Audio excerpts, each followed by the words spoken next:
Good morning, ladies. I am Karen Ray. This is Fave Lifestyles. Welcome to our Friday morning edition. We are here with Cindy Toledo. Welcome, Cindy. So glad to have you here. Thank you so much. I'm delighted to be with you. Yes. So, today we're going to be talking about a topic, supporting widows in loss and grief. And I know a lot of women, whether they have experienced that themselves, they know somebody. And so this is a really important topic. And so I'm just going to read your bio here real quickly so the ladies can get to know you. In July 2011, Cindy found herself joining a club no one wants to join. Her husband died from a sudden heart attack at the age of 60, and she was 57. They were looking forward to the years ahead, and suddenly all those hopes and dreams were lost and destroyed. By divine appointment, she found Modern Widows Club, a national nonprofit, just 3 weeks after her husband's death. She was so intrigued by the encouragement and the hope she received, she flew to Orlando to meet the founder, Carolyn Moor, and discovered in person what Modern Widows Club was all about. In 2013, she started the Seattle chapter of Modern Widows Club, and in 2020 became a regional director supporting leaders across the country and just now internationally as well. Yes, I'm so excited. You are reaching out to so many women. So let's talk a little bit about Modern Widows Club and what the mission is and what you are doing there. Well, our mission, we like to say that we're not a grief group, we're a growth group. Yeah. And our mission is to encourage widows to lean into life, to build resilience, and to make a positive difference in society. And, for sometimes that word might scare somebody, but it's really just make a positive difference in your circle of influence. Yes. And, Cindy, that I think when I first met you and I saw that mission, you know what that is to me? It just, because there's a lot of support groups out there, but a lot of times they don't give you that hope. Yeah. And by saying that to make a positive difference, you're giving those women a new purpose. Yes, absolutely. And that's exactly what we want, because there's a lot of power in women, as we all know in this whole group. There was. And I have met some of the women that are in your group, and they just say how the resources, the women, the outlook, and that's moving them forward through that grief process, which we're going to talk a little bit about. Absolutely. Yeah. So it says here there's 2,800 new widows per day in the United States. Every day. And that was before COVID. So I have no idea what the numbers are now, but that is the statistic. 2,800 per day, which equates to over 2 million. I think there's 2.5 million widows in the United States alone, which equates then to 5.8 fatherless children, which is why it's so important that we empower widows to live a thriving life, because that is not only affecting the widow, but it's affecting her children, which then is our future. Wow. So there's so many aspects to this, and it's really incredible, the power of, but that positive, how to walk through grief. And so, so let's just talk a little bit about this. So what is unique about becoming a widow? So I think that, unlike other losses, the marriage relationship is the most intimate relationship you can have. So I always say that it permeates the grief from it affects every single part of your life. I always say right down to the 2 toothbrushes on the bathroom counter, to your grocery shopping, to your laundry. Every single thing about your life is different. And it feels like your life's just been, part of you has been cut in half. There's this one analogy of, it's like a house that is got electric currents running all the way through it, and then somebody just cuts the house in half, and so your electric currents are still trying to connect, and there's nothing to connect to. That's a good analogy. Yes. And talking about all those all the different losses. So, I mean, it's your lifestyle, it could be your finances, all those really big things, not just the loss of the person, there's just, and within that relationship, it seems like there would be a lot of different losses as well, as far as just having somebody, a go-to person. Absolutely. Somebody knowing So many. We have a matrix that shows the loss of your husband, and then with all the circles out from it. So yes, it's finances. Sometimes it's confidence. Sometimes it's health. And sometimes it's all of those. So there's a survey. It's called the Holmes-Ray survey on stress. And if you take that, it is the number one top stressor of all the stresses that anyone can experience is widowhood. Oh, And so then if you take that and you add on all of the other things, finances, health, loss of friends, loss of jobs sometimes, it's a long list of things. Your stress factor could be up to 400. In fact, the other day, one of the ladies that I was talking with had taken hers, and she went back to when she first became a widow, and her stress level was at 389. And now it's way down, way like, I don't know, 60 something, or we all have a level of stress in our lives. Right. So what are some of the secondary losses that widows experience? Well, and on top of those that we were just talking about, just changes in relationships. It's like everything changes. Sometimes people they lose relationship and communication with maybe their husband's family. And that, becomes a separation, not only for them then, but then again, that trickles down to their children. So loss of jobs, loss of finances. I don't remember exactly where the statistic is, but it's a huge number of widows become actually poverty level below 24,000 a year. Oh my goodness. Just instantly, because they lose that, that income. I did. My husband was self-employed. And so all of a sudden it was just, not there. And if they don't have life insurance or any of those kinds of supports, it's dire. Wow. Just that one financial, I mean, I can understand why the stress level would be so high. Yes. all those major things, but then all those heartfelt things of relationships. So as far as because the friends a lot of times don't know what to say, what to do, how to support you. So I would imagine friendships change as well. So what can we do as friends or family of somebody who has lost their spouse? Well, I think that the number one thing is just to be there. And, a lot of people worry about what they should say. Really, the best thing you can do is just give them a hug and just keep hugging until they let go. Because the words, some people don't like to hear, "I'm so sorry." That never bothered me. But, it's really, there's probably a book out there somewhere where somebody's written all the things that people shouldn't say widows. I think probably. But one of them is, I know how you feel. Well, unless you've been a widow, no, you really don't. And it's just kind of almost disrespectful in a way, because it's such a unique, death is not unique, but that relationship, death is a unique experience for her.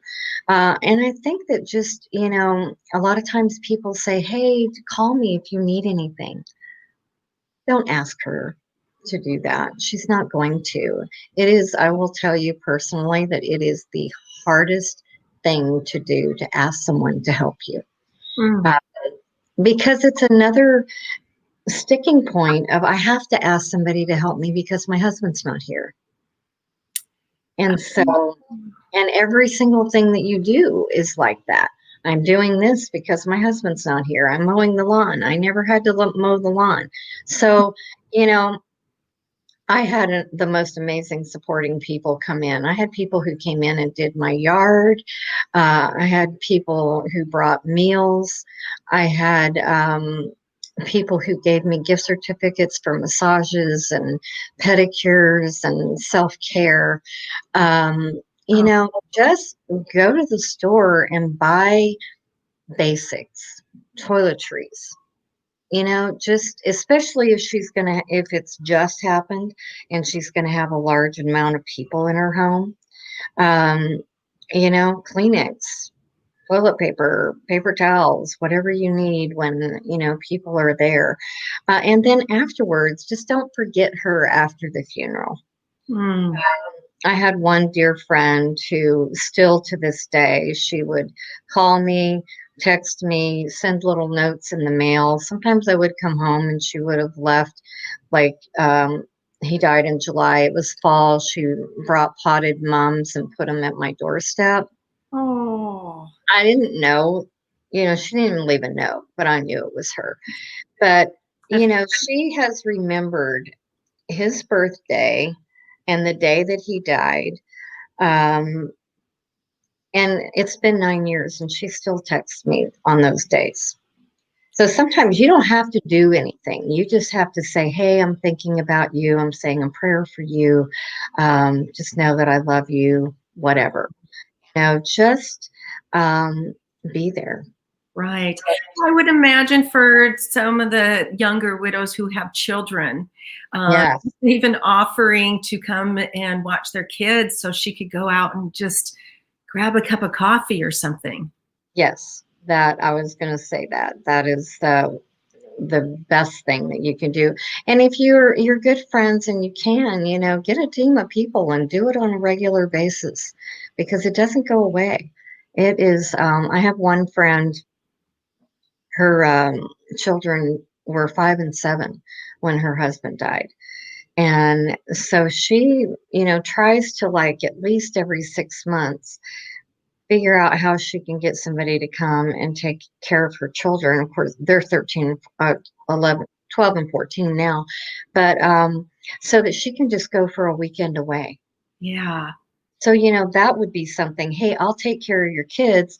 Here's a night at a hotel, Yeah. or I'll take your kids. You know, just, I don't think any of us, I was old enough, my children were raised.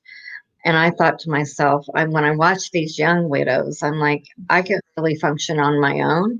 I don't know how I would do it if I had to take care of, you know, little children.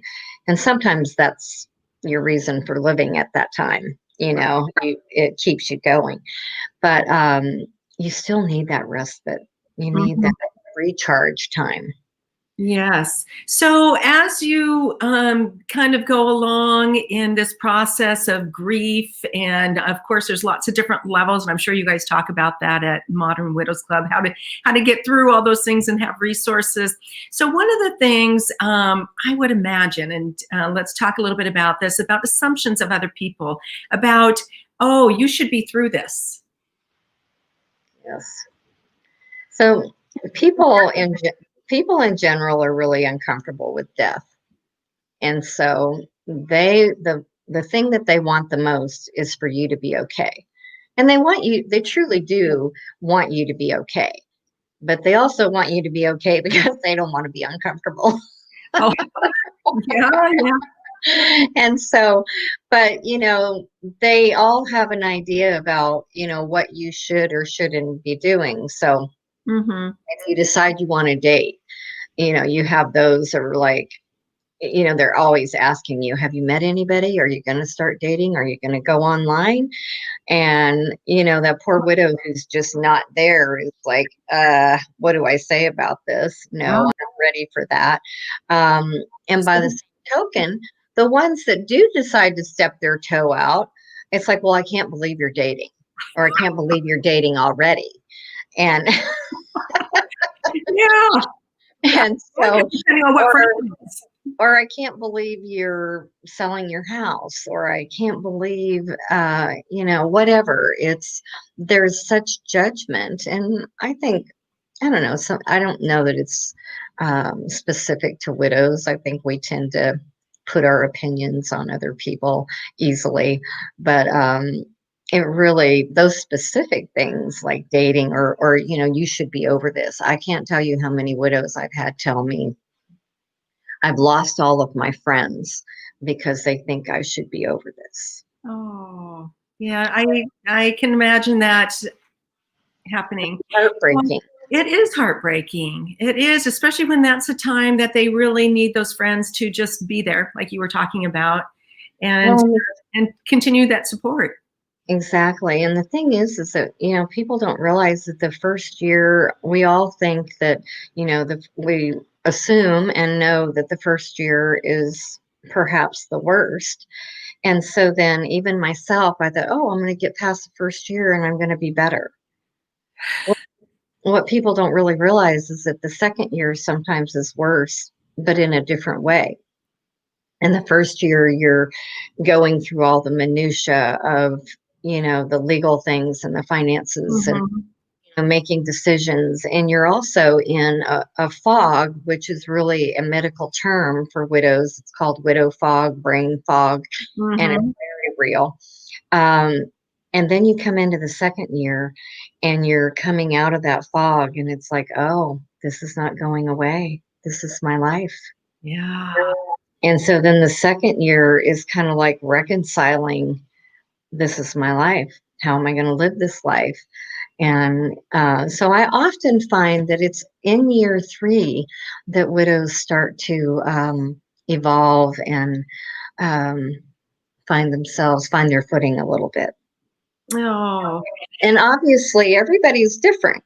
I always say everybody has a different resilience quotient. So some people are, they're in that resilience almost out of the gate. And then there's others that, maybe they're not going to be there even at year 3.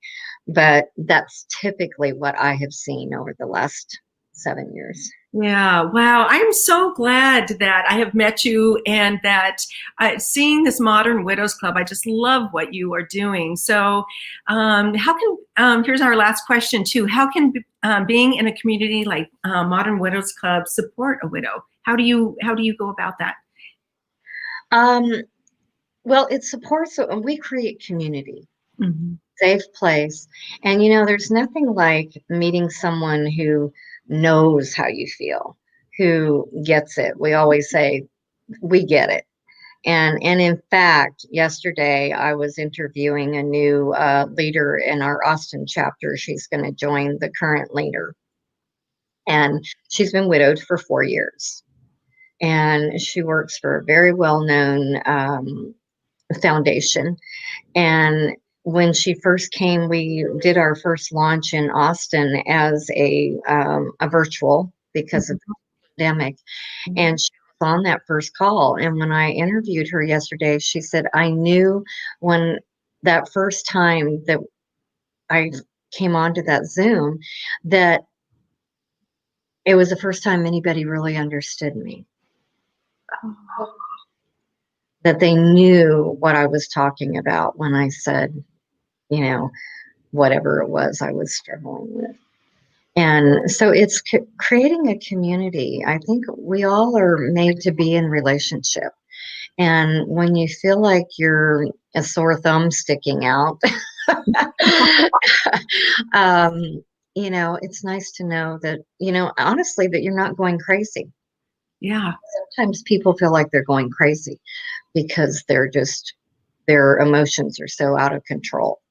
And Yes. so that's the best thing.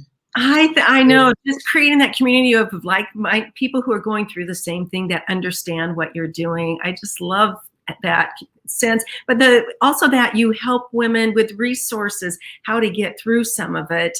And, with your conference and all the different things that you do, your virtual meetings, just for those ladies to feel that they are loved, that there's somebody, and hopefully giving them some words when their friends are asking them coming in. Well, we talk about all these things, but yes, we have in-person meetings, and hopefully those will be completely restored someday. Uh, and now we did go virtual when the pandemic started. We actually were not virtual until then, and so now we have some meeting or some chapters now that are actually just virtual, and they will never be in person because they're people from all over the country. We just started a book club. And so that's, in fact, I think your sister attended it this last week. And so, yeah, we're just constantly, our executive director and our founder are incredible visionary people. So we're just constantly trying to find that next thing that we can do that will be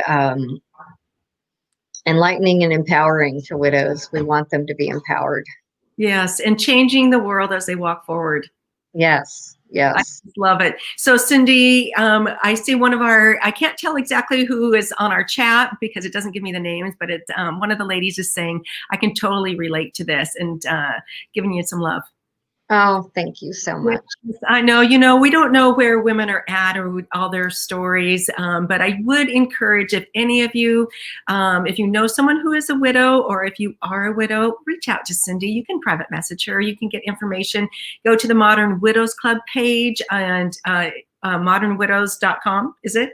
It's actually modernwidowsclub.org. My email, though, is regionalwest or at modernwidowsclub.org, or we have a support at modernwidowsclub.org, and you can find me there as well. Yeah, so they have all kinds of resources, community, ways to connect, especially during this time of the pandemic. How important is that? So just love connecting women to the groups that they need to be connected with, and finding those resources. So Cindy, thank you so much for coming and visiting with us today. Thank you as always, Karen. It's a delight. Yes, and I also want to let the ladies know that you can read articles by Cindy. She is one of our Fave team of experts, and so you can go to favelifestyles.com as well to read some articles and some inspiration. So we will see you next time on Fave Lifestyles. Thanks for joining us. Thank you.